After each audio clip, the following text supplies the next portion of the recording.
সরকারের যদি সদিচ্ছা থাকে তাহলে অবশ্যই আমরা মাঠ সংরক্ষণ করে আমাদের ওই এলাকার বা ওই ওয়ার্ডের ভিতরে যেই সকল স্কুলগুলো রয়েছে তাদের জন্য স্থায়ীভাবে কিন্তু আমরা খেলার উপযুক্ত মাঠ তৈরি করে দিতে পারি। সারা বাংলাদেশেই আমরা প্রত্যেকটি উপজেলায় আমরা স্পোর্টস কমপ্লেক্সের মতো, যেখানে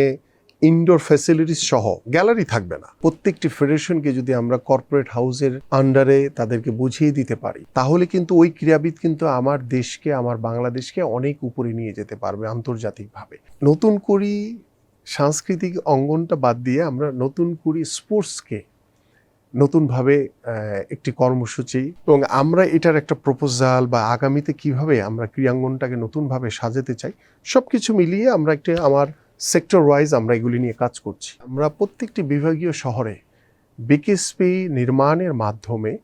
আমরা টোটাল, যেহেতু আমাদের যেহেতু 3-4টা বিকেএসপি আছে ইতিমধ্যে, ওগুলোকে যদি ফাংশন করার জন্য যা যা করণীয় আছে আর যেগুলোতে নাই সেখানে নতুনভাবে তৈরি করে